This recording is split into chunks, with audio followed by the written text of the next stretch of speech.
सु, शिकोकु, क्यूसु। अगर आकार पूछा तो पहले होन्सु, फिर होक्काइडो, फिर क्यूसु और अंत में क्या हो गया, शिकोकु। चलिए इस ग्राफ में मैंने आपको दो आंसर दे दिए। अब बच्चे पहले पता करते हैं कि दरअसल जापान है क्या। तो सभी लोग याद रखिएगा कि जापान को कहा जाता है कि जापान आर्कीपिलागो है। ये बहुत इंपॉर्टेंट वर्ड है बच्चे, आप इसे भूलिएगा नहीं। ये क्या है, आर्कीपिलागो। तो सबसे पहले हमारे सामने ये सवाल आता है कि आर्कीपिलागो का मतलब क्या होता है। क्लियर है बच्चे, कि हमारे सामने ये सवाल आता है कि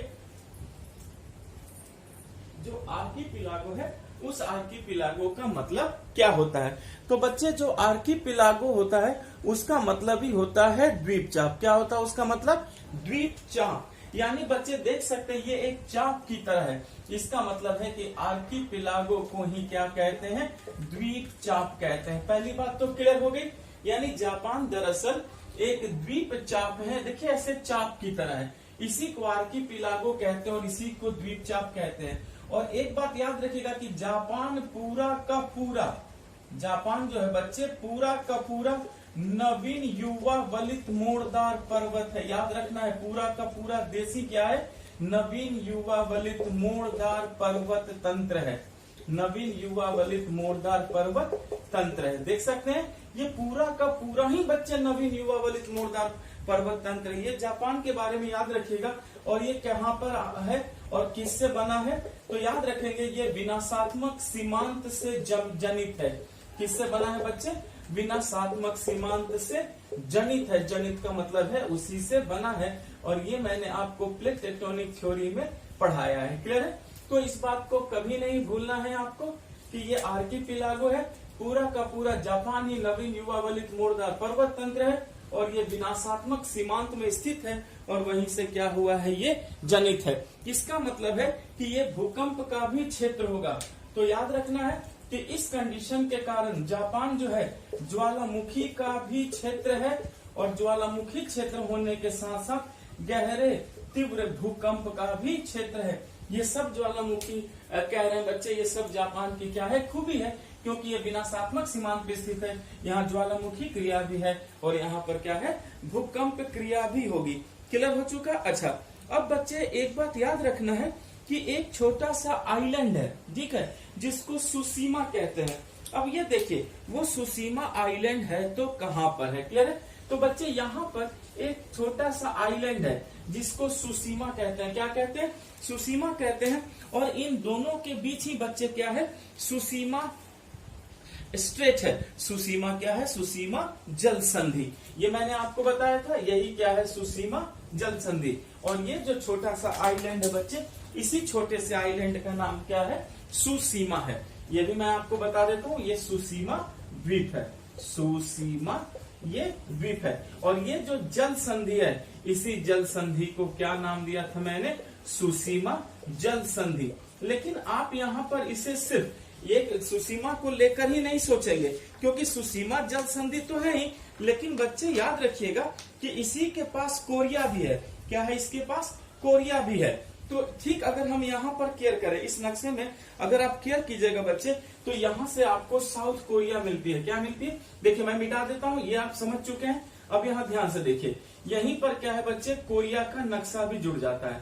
ये देखिए ये किसका नक्शा है, ये कोरिया का नक्शा है। तो अब इनके बीच यानी सुसीमा द्वीप और कोरिया के बीच भी एक जल संधि है, जिसे कोरिया जल संधि कहा गया। इस जल संधि को क्या कहा गया है बच्चे, कोरिया जल संधि।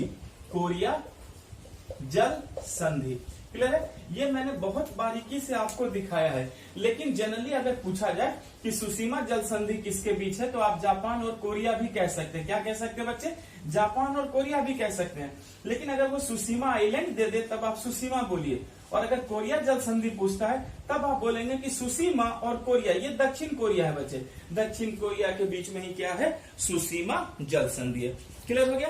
तो चलिए यहाँ पर हमने क्या किया कि सुसीमा जल संधि को भी अच्छे से देख लिया, ठीक है। और मैंने आपको कोरिया जल संधि को भी समझा दिया, ताकि यहाँ पर आपको किसी तरीके का कोई भी कंफ्यूजन नहीं हो। एकदम ये बात क्लियर हो चुकी है। चलिए फिर आगे बढ़ते हैं।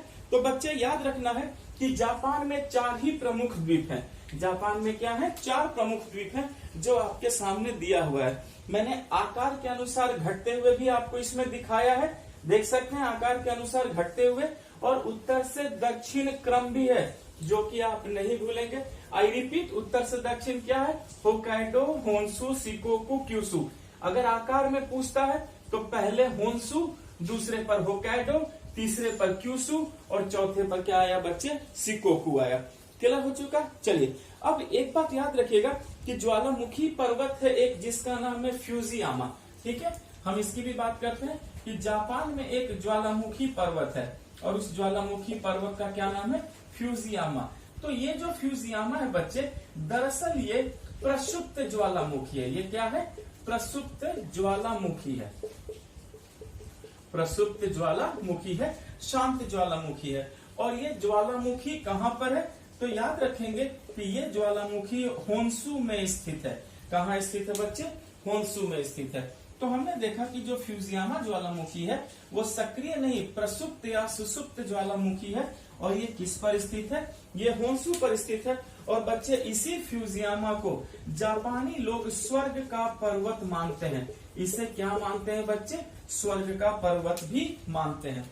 तो याद रखेंगे कि जापान के लिए फ्यूजियामा बहुत ही पवित्र पर्वत हो गया, क्योंकि लोग इसे स्वर्ग का पर्वत मानते हैं और इनका कहना है कि हमारे देवी देवता इसके ऊपर रहते हैं, तो ये हमारे लिए स्वर्ग का पर्वत है। जबकि बच्चे ये फ्यूजियामा है जो कि प्रसुप्त ज्वालामुखी है, और ये फ्यूजियामा किस द्वीप में है, तो ये बच्चे होन्शु द्वीप में है। क्लियर है, ये किस द्वीप में आपको मिलेगा, तो हम क्या कहेंगे कि ये होन्शु द्वीप में है, जिसे हमने क्या नाम दिया है बच्चे, हमने इसी का नाम दिया है माउंट फ्यूजियामा।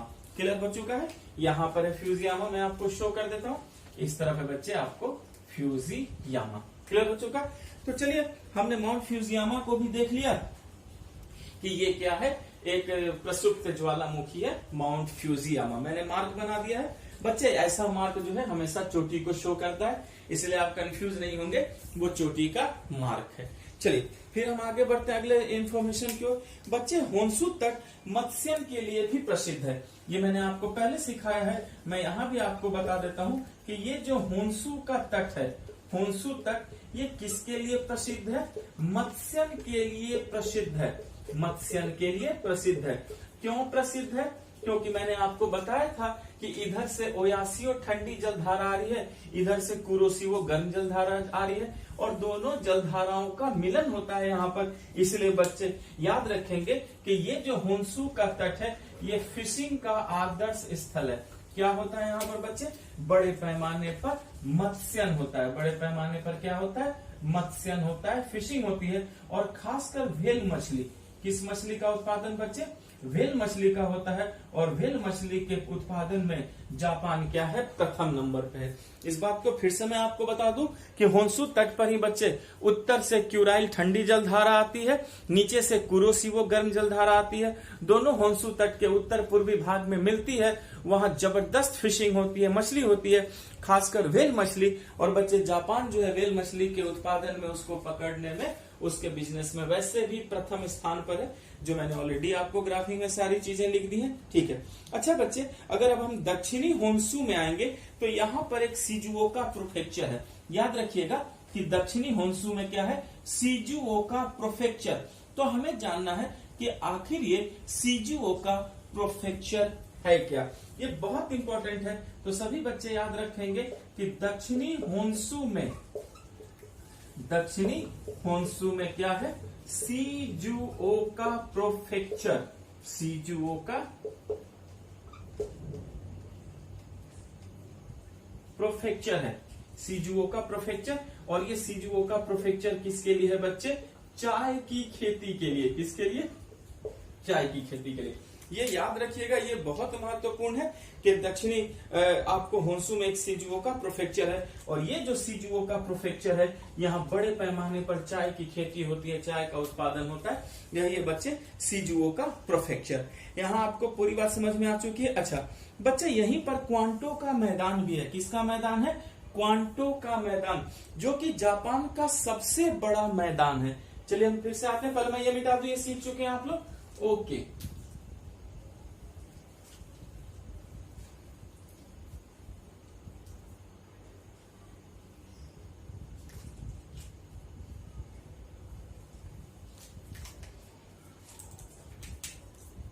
क्वांटो का मैदान, क्वांटो का मैदान। और ये क्वांटो का मैदान कहाँ है बच्चे? ये भी होन्शु में ही है, ये भी क्या है? होन्शु में है। और याद रखिएगा कि ये जो क्वांटो का मैदान है बच्चे, ये जापान का सबसे बड़ा औद्योगिक क्षेत्र है। क्वांटो का मैदान होन्शु में है और ये क्या है? जापान का सबसे बड़ा औद्योगिक क्षेत्र है, जापान का सबसे बड़ा औद्योगिक क्षेत्र है, जापान का सबसे बड़ा औद्योगिक क्षेत्र है बच्चे, जिसे हम क्या कहते हैं? क्वांटो का मैदान कहते हैं। इसीलिए इसे याद रखिएगा, ये बहुत महत्वपूर्ण है। यहाँ पर है बच्चे क्वांटो का मैदान। देखिए मैं आपको दिखा देता हूँ, ये है यहाँ पर, ये सब क्या है? यही है क्वांटो का मैदान। तो ये जो क्वांटो का मैदान है यही बच्चे होन्शु में स्थित है। और मैंने आपको बता दिया कि जापान का सबसे बड़ा औद्योगिक क्षेत्र है, इसलिए बहुत ही ये महत्वपूर्ण है क्वांटो का मैदान। खासकर इसे याद रखना है आपको सही तरीके से, क्योंकि देखिए सारी इंपॉर्टेंट चीजों को कवर करेंगे। फिर याद रखेंगे जापान को पूरब का ब्रिटेन भी कहा जाता है। जापान को और क्या कहा जाता है? पूरब का ब्रिटेन भी कहते हैं। जापान को पूरब का ब्रिटेन भी कहते हैं। क्लियर हो गया? तो इस बात को भी याद रखिएगा बच्चे कि जापान क्या है? जापान है पूरब का Britain, Britain of east. Condition कुछ इस तरह है, तो इसलिए जापान को क्या कहा जाता है? पूरब का ब्रिटेन भी कहा जाता है। और जापान के मध्यवर्ती भाग में ज्वालामुखी पर्वत की श्रृंखला है। ये बहुत इंपॉर्टेंट पॉइंट है, सभी बच्चे याद रखना है आपको कि जापान के मध्यवर्ती भाग में, जापान के मध्यवर्ती भाग में, बीचों बीच मध्यवर्ती भाग में ज्वालामुखी पर्वतों की एक श्रृंखला है। ज्वालामुखी पर्वतों की श्रृंखला है, ज्वालामुखी पर्वतों की श्रृंखला है, जिसे क्या कहते हैं? ये सभी बच्चे याद रखिएगा, जिसे इसे ही कहा गया है मैग्ना फोसा। फोसा मैग्ना याद रखिएगा, जिसे फोसा मैग्ना कहते हैं, जिसे फोसा मैग्ना कहते हैं। ये बहुत महत्वपूर्ण है, इसलिए इसे याद रखना है, आप लोगों को भूलना नहीं है कि जो जापान का मध्यवर्ती भाग है वहां ज्वालामुखी पर्वतों की श्रृंखला है और इसी श्रृंखला को क्या कहा गया है बच्चे? फोसा मैग्ना कहा गया है। फोसा मैग्ना ये बहुत ही इंपॉर्टेंट है। अच्छा, जापान में बच्चे एक झील है जिसका नाम है बीवा झील। क्या नाम है? बीवा झील। तो जरा इस बीवा झील से भी हमको इन्फॉर्मेशन कलेक्ट करना है कि इस बीवा झील की खूबी क्या है। और ये बीवा झील कहाँ पर है बच्चे? या देखिए यहाँ पर है बीवा झील। ये क्या है? बीवा झील। और बीवा झील जो है बच्चे ये जापान की सबसे बड़ी मीठे पानी की झील है। इस बात को याद रखिएगा कि ये जो बीवा झील है, यहाँ पर देखिए मैंने लोकेट किया है, तो बीवा झील क्या है? जापान में मीठे पानी की ये झील है, बीवा झील। ठीक है, ये देखिए बच्चे बीवा झील क्या है? जापान में मीठे पानी की झील है। जापान में मीठे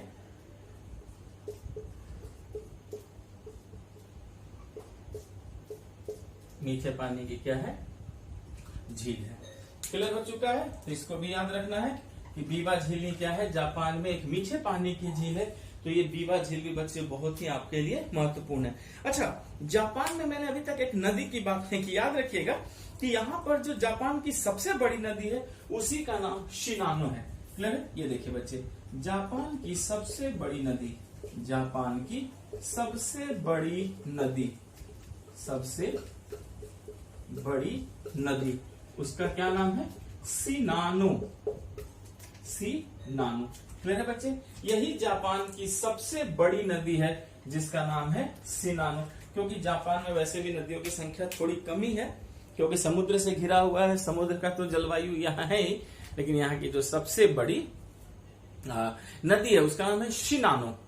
this is the very important term, शिनानो। Clear है? अच्छा, फिर आगे बढ़ते हैं और याद रखेंगे कि जापान रेशम का महत्वपूर्ण उत्पादक है। इस बात को भी याद रखिएगा बच्चे कि जो जापान है वो रेशम का महत्वपूर्ण उत्पादक भी है। जापान रेशम का महत्वपूर्ण उत्पादक है, रेशम का महत्वपूर्ण उत्पादक। क्लियर है? इस बात को भी याद रखना है आपको। जो जापान है वो क्या है, रेशम का महत्वपूर्ण उत्पादक है। यहाँ बड़े पैमाने पर सिल्क का प्रोडक्शन होता है, बड़े पैमाने पर रेशम का क्या होता है, उत्पादन होता है। ठीक है। अच्छा, ओसाका, जापान का एक शहर है बच्चे ओसाका। ये जो ओसाका है इसे ही क्या कहा गया है, इसे जापान का मैनचेस्टर कहते हैं। बच्चे बहुत इंपॉर्टेंट है कि ओसाका को ही हम क्या कहते हैं, पूरब का मैनचेस्टर कहते हैं, जो है ओसाका। और ओसाका का आपने नाम भी सुना होगा कि ओसाका में वो जो बम फेंक दिया गया था, तो इसीलिए आपको ये याद रखना है कि जो ओसाका है वो क्या है, यहाँ पर है बच्चे ओसाका। ये देखिए यहाँ पर क्या है, ओसाका है। तो ये जो ओसाका है इसे ही जापान का क्या कहा गया है, मैनचेस्टर कहा गया है। पहले मैं ये मिटा दूं, ये सब आप समझ चुके हैं। चलिए अब हम ओसाका वाली भी बात कवर कर लें।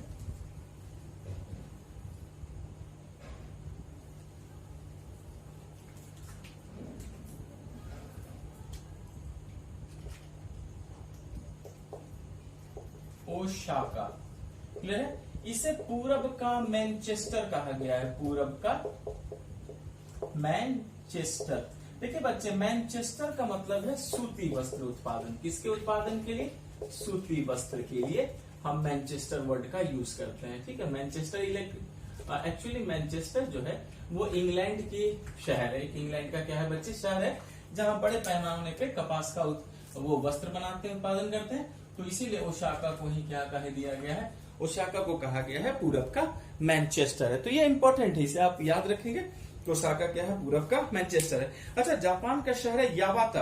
ये जलयान निर्माण का केंद्र है। हम मेन बात कर लेंगे यावाता। यहाँ जलपोत निर्माण होता है बच्चे। जलपोत का मतलब है जहाज। यहाँ पर यावाता में क्या होता है, जलपोत निर्माण होता है। क्लियर हो चुका। अच्छा, उसी तरह बच्चे नागोया, यहाँ रेशम वस्त्र का उत्पादन होता है। नागोया, नागोया में क्या होता है, रेशम वस्त्र, रेशम वस्त्र का उत्पादन होता है। ठीक है। भूलिएगा नहीं बच्चे कि यावाता में जलपोत निर्माण, नागोया में रेशम वस्त्र।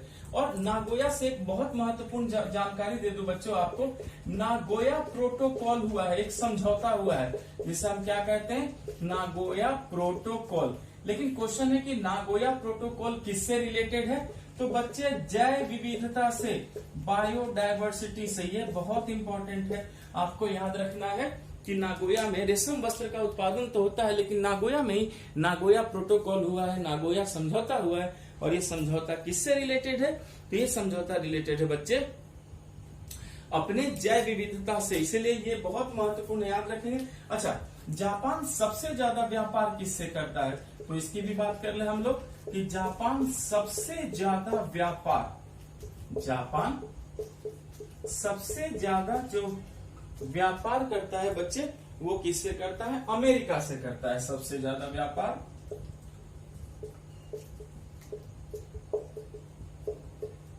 अमेरिका से करता है।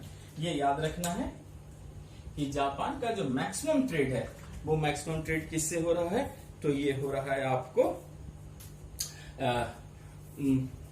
अमेरिका से। क्लियर है। अच्छा, फिर बच्चे इस तरफ जरा ये इस तरफ भी ध्यान दीजिए। ये जो एरिया है जापान के इस तरफ है बच्चे, पश्चिम की तरफ, इसे हम जापान सागर कहते हैं। याद रखिएगा, ये जो पश्चिम की तरफ जो एरिया है यही क्या है, ये है जापान सागर। और जो इस तरफ का एरिया है बच्चे, ये सारा का सारा क्या है, ये है प्रशांत महासागर। क्लियर हो चुका है। तो प्रशांत महासागर और जापान सागर के बीच में हम देख सकते हैं कि ये पूरा का पूरा जो है आपको जापान स्थित है। यहाँ आपको पूरी बात समझ में आ गई बच्चे। चलिए, यहाँ हमने क्या किया कि जापान से रिलेटेड सारे इंपॉर्टेंट चीजों को सीखा। अच्छा, और एक बात और जान लीजिएगा कि जापान में दो शहर है बच्चे, जिसका एक का नाम है अकीता और दूसरे का नाम है निगाता। ये सब पेट्रोलियम शोधन के लिए जाने जाते हैं, अकीता और निगाता, अकीता एवं निगाता, निगाता ये इंपॉर्टेंट है, अकीता एवं निगाता। ये सब पेट्रोलियम शोधन के लिए जाने जाते हैं, पेट्रोलियम शोधन के लिए जाने जाती है। क्वेश्चन आया हुआ है अकीता और निगाता से, इसलिए मैंने आपको ये बता दिया है। ये बहुत ही क्या है आपके लिए महत्वपूर्ण है। नागोया प्रोटोकॉल किससे रिलेटेड था? जैव विविधता से रिलेटेड था। यहाँ पर जाकर बच्चे हमने क्या किया, जापान को पूरे अच्छे तरीके से कंप्लीट कर लिया।